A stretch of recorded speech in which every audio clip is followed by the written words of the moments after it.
indeed seem a wonder.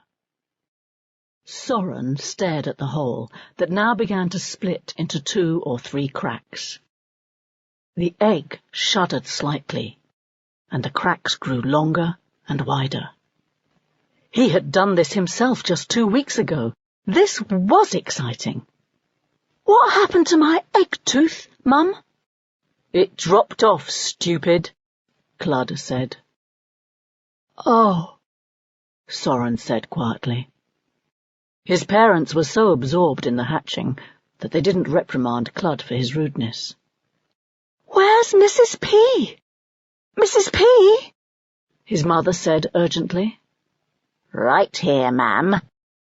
Mrs. Plithifer, the old blind snake, who had been with the owl family for years and years, slithered into the hollow.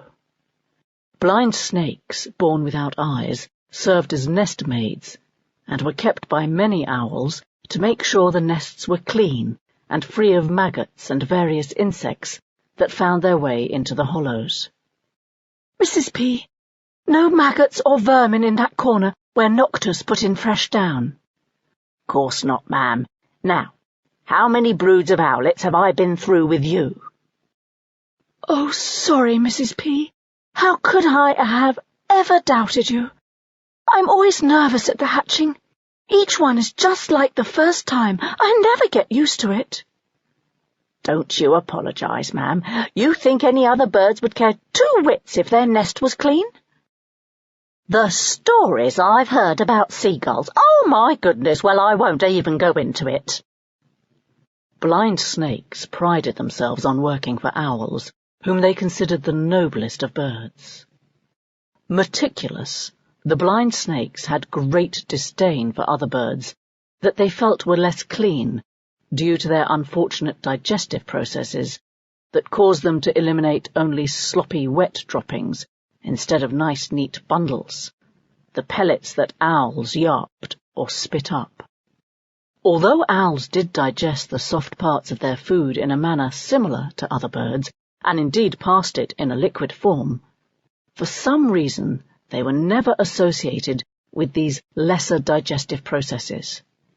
All the fur and bones and tiny teeth of their prey, like mice, that could not be digested in the ordinary way, were pressed into little pellets just the shape and size of the owl's gizzard.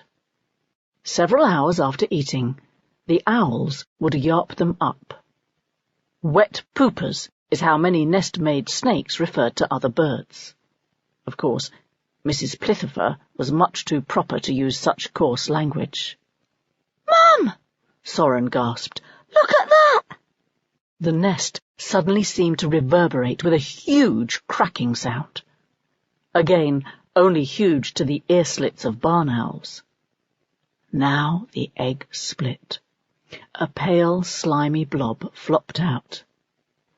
"It's a girl!" A long shriek call streamed from his mother's throat. It was the shriek of pure happiness. "Adorable!" Soren's mother sighed. "Enchanting," said Soren's father.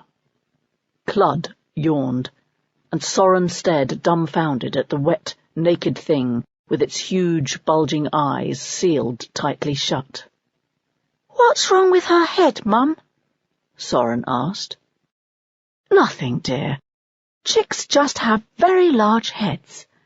It takes a while for their bodies to catch up." "Not to mention their brains," Clud muttered. "So they can't hold their heads up right away," said his mother. "You were the same way." "What shall we call the little dear?" Soren's father asked. "Eglantine," Soren's mother replied immediately.